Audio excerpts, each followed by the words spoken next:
Olá, nesta aula vamos fazer uma rápida revisão do conceito de orientação a objetos. Eu digo revisão porque eu sei que vocês já estão vendo isso em outra disciplina, mas não sei qual é o nível que vocês estão e aqui nós vamos trabalhar com orientação a objetos em Java. Então eu vou fazer uma revisão aqui dos assuntos, uma apresentação na verdade, dos assuntos mais básicos.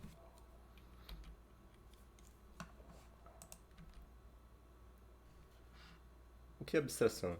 Aqui um conceito que define abstração é o estado da arte de você transferir um objeto do mundo real para o virtual, para o ambiente virtual, dentro de um determinado contexto. Por que dentro de um determinado contexto? Porque a sua modelagem vai ser, o seu entendimento, abstrair e entender, você vai ser de acordo com um negócio específico. Por exemplo, quando você vai fazer um diagrama de classe, vai modelar um diagrama de classe para fazer o projeto de um sistema, para entender o relacionamento entre as classes. Você está fazendo abstração, você está tentando entender aquele modelo e vai fazer um detalhamento disto. Claro que tem coisas que são mais complexas para abstrair, outras são mais simples, e toda modelagem vai depender do analista e do nível de abstração dele. O nível de abstração do analista vai mostrar quão eficiente a aplicação vai ser e quão eficaz também. O que é um atributo em orientação a objetos? Atributos são características específicas. Por exemplo, atributos que uma pessoa pode ter lá em uma classe. É o nome.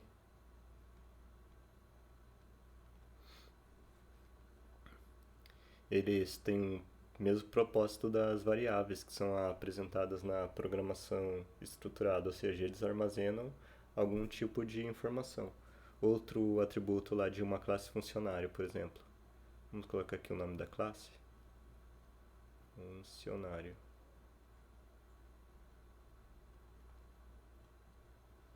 Nome, CPF, data de admissão,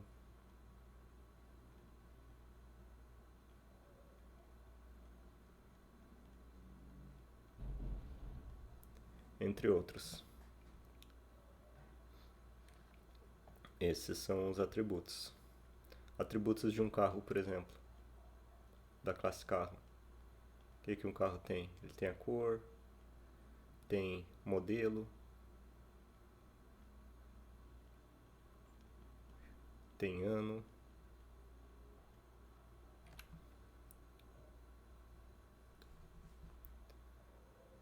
de um cachorro, por exemplo, classe cachorro.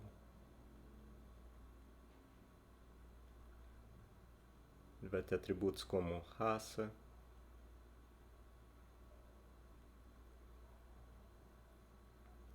ele pode ter cor também,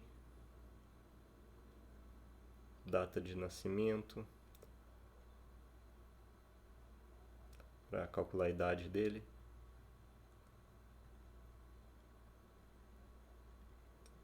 Ok? Esses são exemplos de atributos. O que é método? Métodos são comportamentos.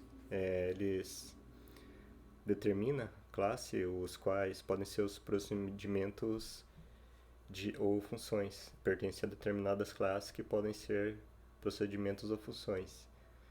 Alguns exemplos de comportamentos, por exemplo, em uma classe lá funcionário. Quais seriam os comportamentos para funcionário? Você vai cadastrar um funcionário no sistema, você pode remover do sistema. Esses seriam os comportamentos, que são os métodos. Por exemplo, quais seriam um comportamento de um carro? O carro pode andar,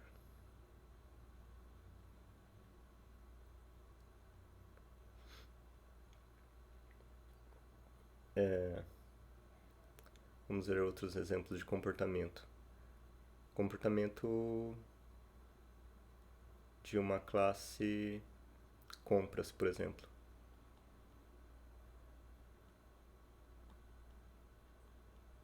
Aqui fica bem simples de saber o método principal de compras, comprar.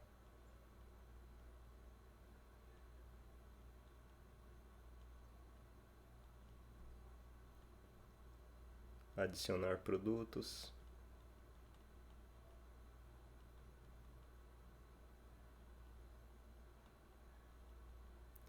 Entre outros. Esses são exemplos de métodos.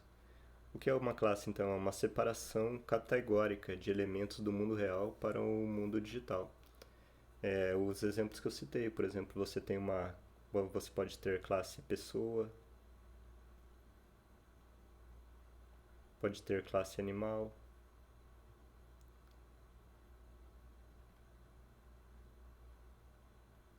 e toda classe vai ter o quê? Atributos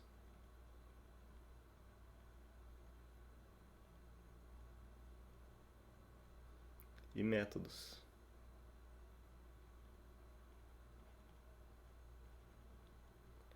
Claro, alguns desses métodos vão ser, por exemplo, os métodos construtores delas, que geram uma nova instância. O que é uma instância? É quando você faz a classe passar a ir para a memória. Por exemplo, quando você cria um objeto. Um objeto é uma instância de uma classe. Ou seja, é a existência dela na memória do computador pronta para receber os dados ou para executar os métodos. O que é uma interface?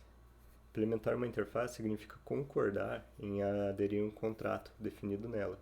Isso significa que está concordando nessas informações válidas de cada método definido na interface de qualquer pessoa souber como são os métodos da interface, poderá chamá-lo por instância de uma classe sua que implementar. Ou seja, quando você tem métodos lá que são iguais, por exemplo, lá você tem uma classe DAO. Essa DAO poderia também ser implementada em uma interface com todos os métodos. E quando você tem outra classe que quer utilizar aqueles métodos que são comuns, por exemplo, cadastrar, excluir, remover, você apenas faz... Claro, se ele for diferente no negócio, você reimplementa aquele método. Mas você já vai ter um padrão e já vai estar utilizando esses métodos. E até uma forma melhor de reutilização de código. Porque, por exemplo, em Java, você não pode ter herança múltipla, ou seja, herdar a característica de várias classes, apenas de uma. Só pode a herança simples, não tem herança múltipla. E a implementação de interface é uma forma de você reutilizar código também, utilizando essas chamadas por meio das interfaces. Construtores e instanciação. Então, os construtores são os métodos que fazem a instanciação das classes, que fazem as classes passarem a existir em memória. O objeto, então, é uma instância de uma classe, quando a classe passa a existir em memória. Outro conceito é acoplamento e coesão. O ideal em desenvolvimento é o baixo acoplamento, ou seja, quando você tem baixo acoplamento, você tem alta coesão. O alto acoplamento resulta em baixa coesão. O acoplamento é o grau em que uma classe conhece a outra classe. Se o único conhecimento que a classe A, por exemplo, aqui, tem sobre B é o que a classe B expôs através de sua interface, então diz que a classe B, A e B, que elas possuem baixo acoplamento. Né? Não tem uma dependência muito forte e rígida. E isso é bom. Mas se a classe A depende de partes da classe B que não fazem parte da interface da classe B, o acoplamento entre elas é mais baixo. Não, é mais alto. É mais alto. Isso, como eu falei, é algo que não é bom. A ideia do desenvolvimento é que ele tenha um baixo acoplamento. Outro conceito aqui é o de encapsulamento. O que é encapsulamento? É em ocultar partes de uma implementação a fim de proteger das manipulações indevidas. Por exemplo, em um carro. Imagina se toda hora que a pessoa quisesse dirigir o seu veículo, ela tivesse que ir lá no motor, girar uma alavanca para dar partida, Toda vez que ela quisesse controlar a velocidade ou a temperatura do motor, ela tivesse que parar o carro e ir lá medir. Tudo isso já está encapsulado aqui no painel. Aqui pelo painel ele dá partida, ele monitora todos os dados do motor do veículo, porque essa parte aqui, mais complexa, não é, pode ser interessante para um mecânico, mas não é interessante para o condutor. Quanto mais simples você deixar a interface aqui para o condutor, melhor é. Ou seja, você vai proteger também, com encapsulamento, você vai proteger de coisas indevidas. Por exemplo, que ele faça algo errado aqui no motor ou em qualquer outra peça. Por quê? Porque ele tem um painel simples que não permite que ele faça alguns erros indevidos. E aí deixa para quem entende aqui do negócio, o mecânico, que mexa. Mesma coisa com o usuário. O usuário é o condutor lá da aplicação. Ele quer utilizar a aplicação, mas ele não deseja fazer coisas erradas. Claro, partindo do pressuposto de que é um usuário que tem uma dignidade ali que quer ser preservada, que quer preservá-la.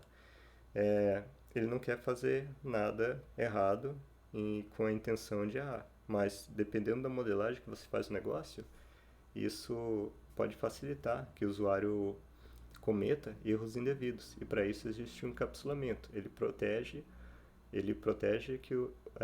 ele deixa mais simples essa parte de proteção.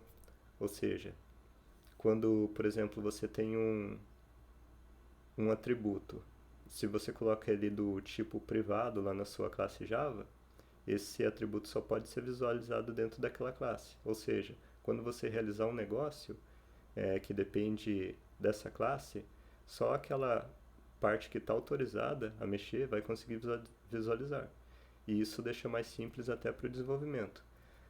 Por exemplo, outro exemplo para entender o conceito de encapsulamento é encapsulamento lá de cápsula medicamentosa. Veja que como seria mais complexa a vida do paciente se ele tivesse sempre que tomar aquele pó, que às vezes pode ser amargo, pode ter um gosto desagradável.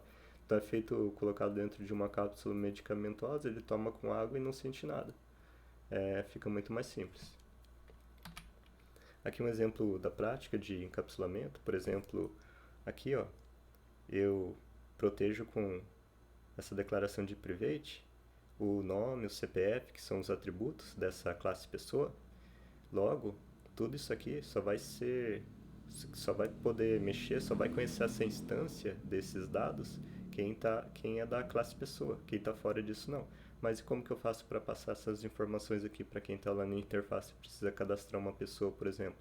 Eu passo por meio de métodos. Aqui, por exemplo, o método getNome vai pegar os dados e mostrar para o usuário. O set vai pegar o que está lá na interface. Por exemplo, se o usuário coloca lá na entrada, no campo de entrada, o valor nome, esse set vai setar o valor para instância da classe. Ou seja, lá tem o atributo e o atributo vai receber aquilo, o atributo nome vai receber o nome que o usuário digitou lá dentro do texto input, né? Que colocou o nome aqui, um nome aqui, esse nome vai direto para o campo.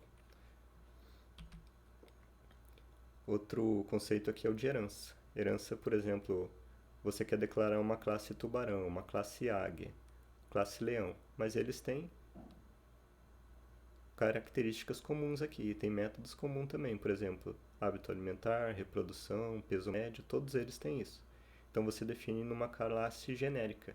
A classe animal pode ser chamada de uma classe genérica, classe pai dessas classes aqui, é pai de tubarão, é pai de águia, ou pode ser tubarão é classe filha de animal, tubarão é subclasse de animal. Tem várias formas de chamar isso. Por exemplo, animal é mais genérica do que águia e leão, é a classe generalizada. E o mecanismo de herança, então, ele serve também para reutilização de código e para o polimorfismo, que é um próximo conceito que será visto. Vou parar essa aula por aqui, continuo na próxima.